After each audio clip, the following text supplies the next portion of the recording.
салому алейкум тамошобинони муҳтарам. Нашри навбатии барномаи иттилоотии ахборро аз телевизиони Тоҷикистон мустақиман манзури шумо мегардонем.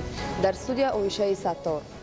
сол то сол дастрасии аҳолии сайёра ба оби аз лиҳози экологӣ тоза мушкил гардида. Дар чанде аз кишварҳои олам норасоии оби тозаи нӯшокӣ боиси фавти шумораи зиёди одамон гардидааст. Ба хотири пешгирӣ намудани чунин мушкилот ва таъмини аҳолии сайёраи замин бо об, Маҷмӯаи умумии Созмони Милали Муттаҳид ташаббуси навбатии Ҷумҳурии Тоҷикистон 10-солаи нави байналмилалии амал об барои рушди устувор 2018-2028-ро қабул намуд. Гузориши Нуралии Сафомуддин.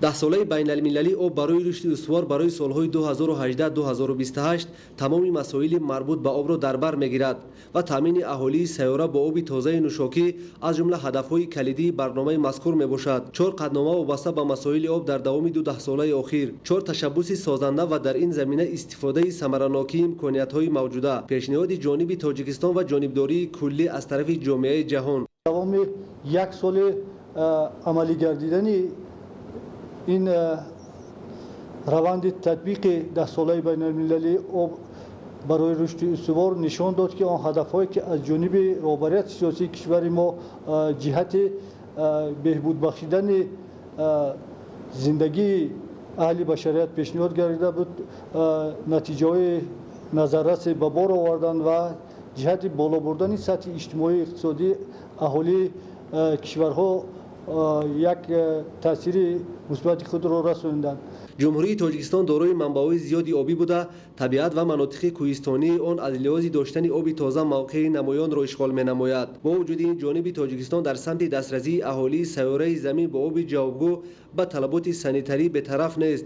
муносибати некбинонаи худи инсон ба табиат низ як омили асосӣ ба ҳисоб меравад. дар мавриде ки муносибати некбинона ин ҳамавақт ҳифз намудани نه تنها ذخیره آبی، اینچنین نباتات و حیواناتی که در کشورهای علاوه مسکون هستند یا که حفظ نمودن آنها میتواند در روند تغییریابی اقلیم یک تاثیر جدی داشته باشد. از جانب حکومت مملکت در همکاری با سازمان‌های بزرگ بین‌المللی لایحه‌های وابسته به بخطری آب نوشاکی، مانیتورینگ ثمراناکی صفت آب در قلمرو تاجیکستان عملی کرده شده، اهالی مملکت با آب تازه آشامیدنی تامین می‌شوند. تنها در زمینه هدف‌های 10 ساله بین‌المللی آب برای رشد استوار چندین برنامه‌های ساحوی نیز قبول گردیدند که در این روند می‌تواند جهت رسیدن به هدف‌های رشد استوار نیز تاثیر خود را داشته باشند. از جمله قبول گردیدن برنامه دولتی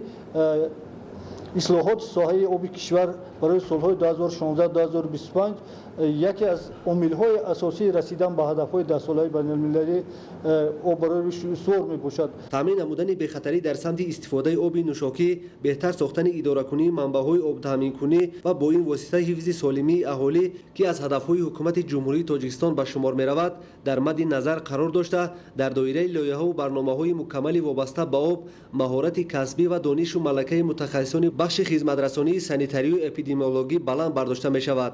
موافق معلومات‌هایی که از جانب نهادهای سازمان ملل متحد پیشنهاد گردیده است، هنوز 10 ساله در آغاز 10 ساله بین‌المللی آب برای حیات سال‌های 2005-2015 تاکید گردیده بود که زیاده از 2.5 میلیارد اهالی سیاره به آب آشامیدنی دسترسی ندارند و بیشتر از 1.8 میلیارد اهالی سیاره اینچنین به بهداشت سانیتاری و دیگر عامل‌هایی که می‌تواند در تامینات مشکلات آبی دسترس باشد روبروی مشکلات هستند و 10 ساله گذشته توانست که این شماره را به مراتب کاهش دهد. واقعا امروز مبارزه دستجمعانه بردن در سیاره زمین به خاطر دسترسی اهالی با آب تازه آشامیدنی مهم و سریع میباشد، زیرا در قلمرو سیاره در اساس معلومات آماری سازمان جهانی تندرستی زیاده از 2.5 میلیارد اهالی جهان از جمله در کشورهای افریقا، آسیا، امریکای جنوبی و مناطق اقیانوسی از نارسایی آب صفتاً تازه تنقیسی میکشند. نورعلی صفامدین، فیروزی موسی برای برنامه اخبار. мавзӯи дигар дар ноҳияи Шамсиддин Шоҳин дар доираи тадбирҳои ободонию бунёдкорӣ то имрӯз 32 иншоот ба истифода дода шудааст. айни ҳол корҳои сохтмонӣ дар 8 иншооти дигар дар марҳилаи анҷомёбӣ қарор дошта, он дар рӯзҳои наздик ба истифода дода мешавад.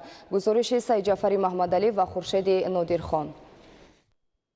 در نویه شمسدین شاهین ولایت ختلان بخشیده به استقبال جشن 30 سالگی استقلال دولتی جمهوری تاجیکستان کارهای بنیادکاری و سازندگی با وسعت ادامه دارد. با ابتکار مقامات اجرایی محلی و حکومت دولتی در برابر بنیاد انشاءات تعییناتشان گوناگون در جماعت شوراباد موافق طلبات معماری و شهرسازی بنا و انشاءات موجوده ماموری و خدمترسانی نیز پورا از نوسازی کرده می شود. با اطلاع مسئولین ساحه برای فراهم آوردن انفراستراکچور لازمه با آباد و زیبا گرداندن سیمای مرکز نویه در دو محله جماعت شوراباد چنین کارهای نوسازی به نقشه گرفته شده باید بناهای خوشتر و زمانوی بنیاد کرده شود. با این مقصد امروزها در دو شفت راه اتومبیلگرد اهمیت بین‌المللی داشته حدود نویه ساختمان بناهای بلندآشانه ماموری و خدمترسانی جریان دارد که بیشتر آن از جانب صاحبکاران ساختمانچان محلی بنیاد می‌گردد. در این مرکز خدمترسانی که از 3 شانه عبارت است 38 نفر صاحب جای کار می‌گردد.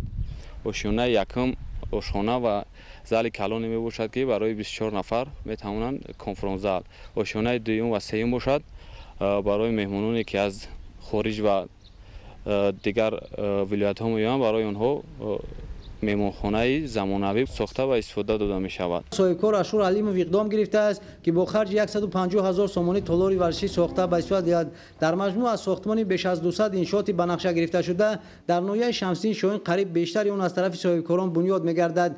در نویه با خرج مبلغ‌های جمهوریوی از جانب فرمایشگر دیرکسیون ساختمان انشاءات حکومتی دستگاه اجرایی پرزیدنت جمهوری تاجیکستان و مقامات اجرایی محلی و حکومت دولتی نیز ساختمان ورزشگاه مرکزی برای 5000 جای نشست و یک چند بنای نو ماموری ادامه دارد. ما کوشش میکنیم که در مدت 1 سال ساختمان بنای حزبی را با شرایط‌های مجهز زمانوی ساخته و استفاده داده باشیم. در نویه شمسدین شاهین تا آخر سال 2019 باید 30 انشاءات نو به استفاده داده شود که البته در یک چند عدد آن کارهای ساختمانی در مرحله انجامیابی قرار داشته. در عرفه تجلیل جشن 28مین سالگرد روز استقلال دولتی جمهوری تاجیکستان طبق نقشه چهاربینی مقامات اجرایی محلی و حکومت دولتی 8 عدد آن مورد بهره برداری قرار داده می شود.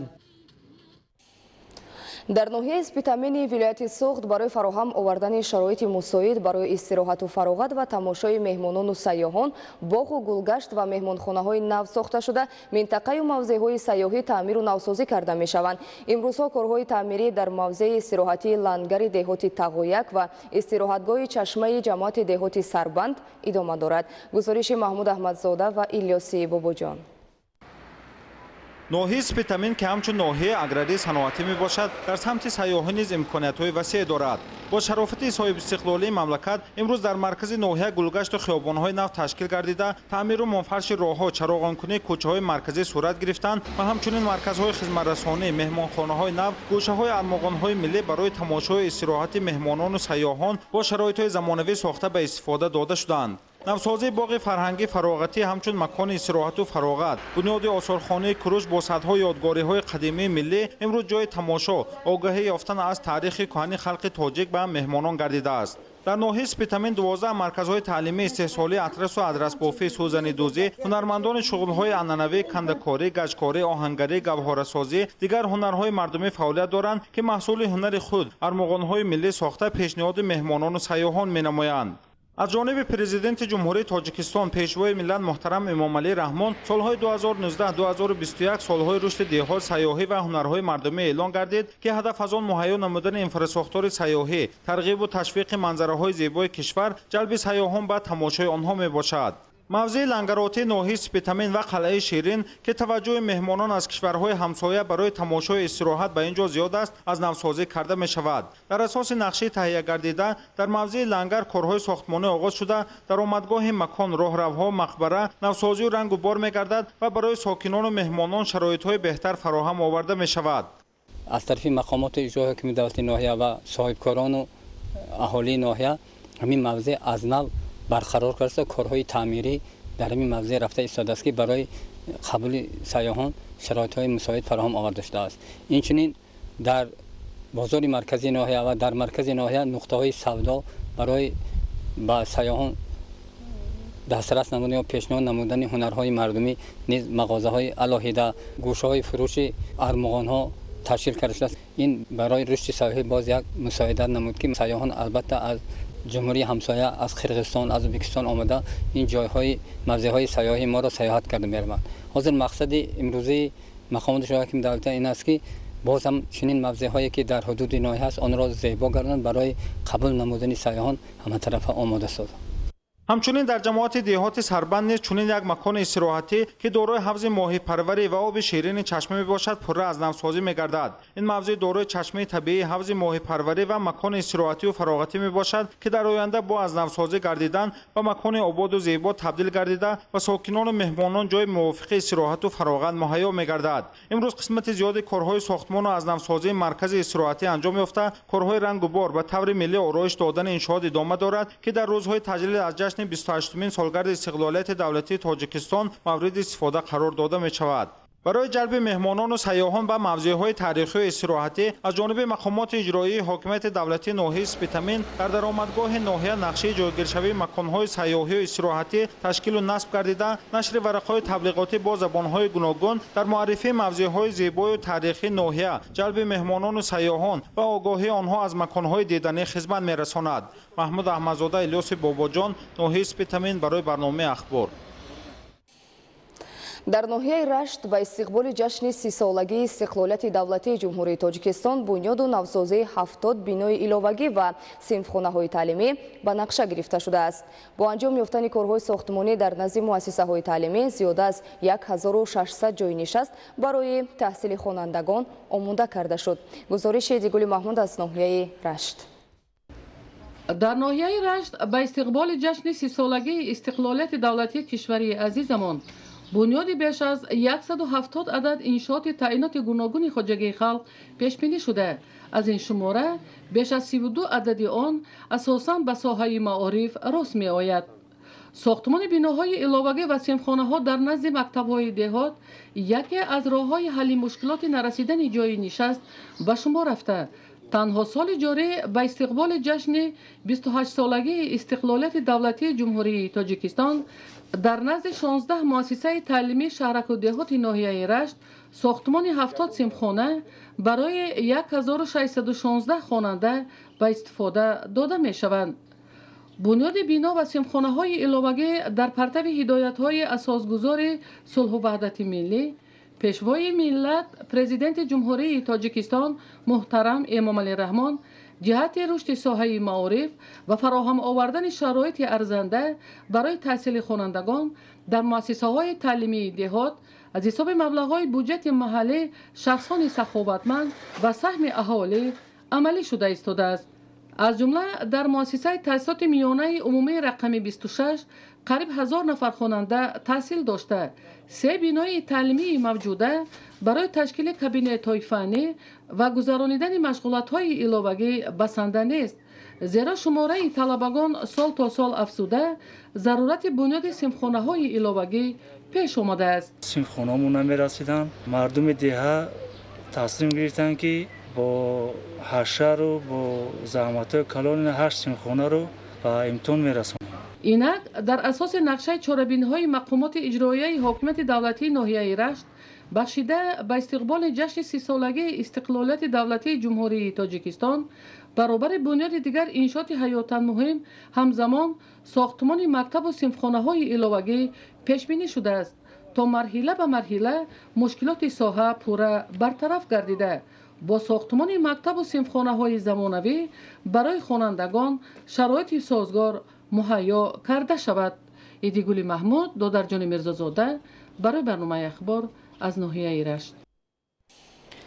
موضوع دیگر، سالمی جامعه بایگری اساسی دولت. امروز فرصت آن رسیده است که هر یک نفر نسبت به سلامتی خود بی‌توجه نباشد و در همه حالت از استفاده بر زیادی گوشت، بخصوص گوشت سرروغن خودداری نماید. زیرا در عکس حال غذای روغنین و محصولات گوشتی دارای چربی زیاد باعث گرفتار شدن به بیماری‌های گوناگون می‌گردد. موضوع را همکارانمان ادامه می‌دهند. استفاده برزیادی محصولات گوشتی امروزها با مشکلات مبادل گشته است که برای درک ماهیت این مسئله و استفاده درست غذا هر چه زودتر عملی ساختن تدبیرهای نشانرس ضرور است. غذای سالم غذایی میباشد که با در نظر داشت جنس، سن و سال، فعالیت کاری طلبات جسم را به ماده‌های غذایی و нерӯ таъмин менамояд. интихоби дурусти ғизои солим аз ҳар як нафар вобастагӣ дорад, зеро дар сурати истифодаи дурусти ғизо солимии оила нигоҳ дошта шуда сатҳи некуаҳволии мардум баланд бардошта мешавад. миқдори истеъмоли чунин маҳсулотҳоро мо бояд ки дар вояи ғизоямон кам кунем.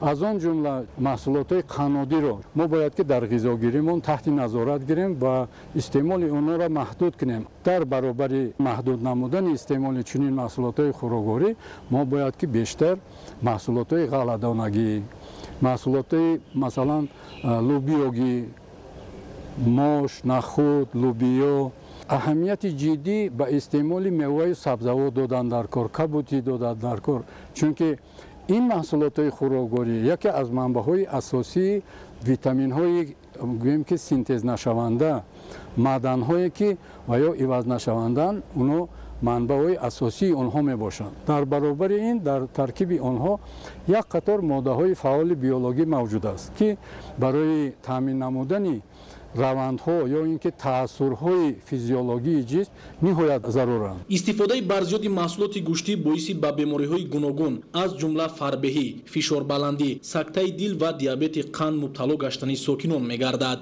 агар мо дар вақти дастрас намудан ба ҳамин масъала эътибор натаҳему, маҳсулотҳои хӯрокворие ки дар таркибашон равғаннокиякашон зиёд аст, мо онҳоро зиёд истеъмол намоем, он гоҳ ин яке аз сабаби паҳншавии бемориҳои ғайрисироятӣ ба монанди бемории фарбеҳӣ, ба монанди фишорбаландии шараёнӣ, ба монанди сактаи дил, ба монанди диабети қанд ё ин ки намудҳои алоҳидаи саратон, саратони ғадуди сина, рӯда ва ғайраҳо мегардад. дар баробари он ки имрӯзҳо дар бозору марказҳои савдои мамлакат маҳсулоти гӯштӣ, меваю сабзавоти аз ҷиҳати экологӣ тоза фаровон аст, сокинонро низ мебояд ки дар самти интихоби ғизои солим аз тавсияи мутахассисони соҳа истифода баранд. як табақаи аҳолӣ дар вақти ғизогирияшон аз меъёр зиёд истеъмол намудани маҳсулотое ки дар таркибашон равғаннокияшон зиёд аст ё ин ки маҳсулотҳои қаннодӣ зиёд истеъмол мекунанд, ба монанди конфетаю, шоколаду, торту,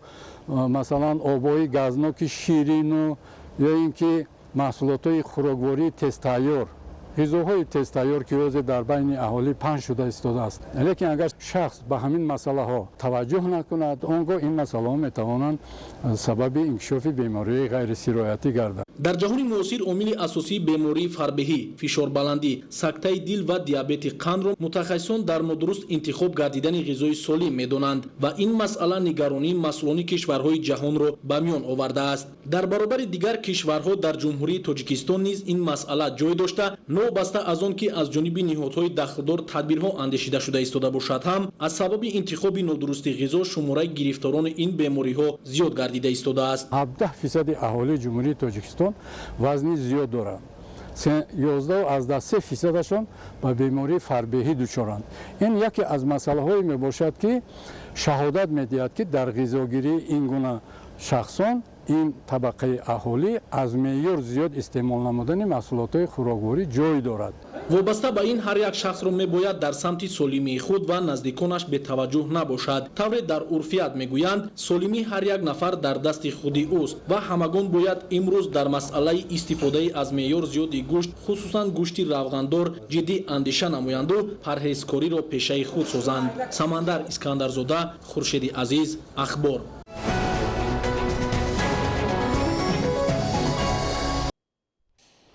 идомаи барнома. дар доираи солҳои рушди деҳот, сайёҳӣ ва ҳунарҳои мардумӣ таваҷҷӯҳ ба мавзеъҳои сайёҳии Тоҷикистон афзун мегардад. дар шаҳри Роғун якчанд минтақаи сайёҳӣ мавҷуд аст ки аллакай ба макони дӯстдоштаи сайёҳони дохилӣ ва хориҷӣ табдил ёфтааст. ҳамкорамон Ҳамрази Абдулмаҷид аз мавзеи сайёҳии кӯҳи Яхдон гузориш омода намудааст. дар ҷараёни амалишавии ҳадафҳои стратегияи давлат ва ҳукумати ҷумҳурии Тоҷикистон, соҳаи сайёҳӣ ҳамчун таконбахши босуботи иқтисоди миллии мамлакат ба ҳисоб меравад. шаҳри Роғун яке аз гӯшаи зебоманзари кишварамон ба ҳисоб рафта, аз шаҳри Душанбе дар масофаи 110 километр ҷойгир буда, бо имкониятҳои бузурги табиӣ ва фарҳангиву таърихияш барои рушди сайёҳӣ дар Тоҷикистон мусоид аст. дар шаҳри Роғун минтақаҳои сайёҳӣ зиёд аст, аз ҷумла минтақаҳои ғашён, точкистон ёнаш марғзор ва кӯҳи яхдон ки аллакай сайёҳони дохиливу хориҷиро ба худ ҷалб намудааст. мо гурӯҳи эҷодии телевизиони тоҷикистон барои дидани кӯҳи яхдон ба ин мавзеъ сафар кардем ва маълум гардид ки кӯҳи яхдон яке аз мавзеъҳои зебову дилкаш буда дар замонҳои хеле қадим одамон дар ин мавзеъ зиндагӣ мекарданд. вақте ки мо ба ин кӯҳи зебо расидем, дар ҳақиқат як мавзеъи хеле ҳам зебову диққатҷалбкунанда будааст. дарозии кӯҳи яхдон 40 метр мебошад. об аз боло вақте ба замин мечакад, баъд аз 2-3 сония ях мешавад ки ин мӯъҷизаи табиат тавонистааст бо ин эъҷози нодир садҳо сайёҳони дохиливу хориҷиро ба худ мафтун намояд. дар вақти наворгирӣ мо бо якчанд сайёҳони хориҷӣ ҳамсӯҳбат шудем ки онҳо ин мавзеъро яке аз мавзеъҳои фаромӯшнашаванда дар сафари худ ба ватани азизамон арзёбӣ намуданд. бинандагони гиромӣ, ин мавзеъи кӯҳи яхдон мегӯянд. вақте ки об аз боло мечакад, дар замин мечакад, яъне меафтад, ҳамин об ба ях мубаддал мегардад. барои тамошои ин мавзеъи сайёҳӣ фақат дар фаслҳои баҳору тобистон дидан кардан имконпазир аст. тибқи иттилои мутахассисони соҳа, яхи ҷамъшудаи ин мавзеъ зиёда аз 100 тонна мебошад. аз ҳама кори диққатҷалбкунандааш ин аст ки дар фасли зимистон яхҳои даруни кӯҳи яхдон пурра об мешавад ва дар фасли тобистон бошад, ин яхҳои обшуда пурра барқарор мешавад ки ин албатта бисёр ҳам ҷолиб аст. бинандагони гиромӣ, мо дар даромадгоҳи кӯҳи яхдон қарор дорем. дарозии даромадгоҳи кӯҳи яхдон 40 метр мебошад. баландиаш бошад 10 метрро ташкил медиҳад. вақте ки вориди кӯҳи яхдон мешавӣ, зиёда аз 30-35 дараҷа ҳавоаш сард мебошад. дар суҳбат бо мардуми маҳаллии деҳаҳои ғашён, марғзор ва ёнақш, онҳо ба мо иттилоъ доданд ки дар ин мавзеъҳо рушди устувори сайёҳии шикорӣ мавҷуд аст, зеро дар ин ҷо ҳайвонот паррандаҳои ваҳшӣ низ вуҷуд дорад, аз ҷумла бузи кӯҳӣ, хирс, хук, ҷайра, санпушти кӯҳӣ, санҷоб, калтокелас, харгӯш, гург, рӯбо ва аз хазандаҳо, мор, мори афӣ ва дигар ҳашаратҳо дар дашту доман ва кӯҳҳои ин мавзеъҳо вохӯрдан мумкин аст. дар ҳақиқат ин макони зебои тоҷикистон метавонад ба зудӣ ба яке аз хатсайрҳои сайёҳӣ табдил гардад. ҳамраз давлатзода, маҳмадназари мирмаҳмад, шаҳри Роғун, ахбор. бинандагони гиромӣ, нашри навбатии барномаи иттилоъоти ахбор ба анҷом расид. хайр, саломату сарбаланд бошед.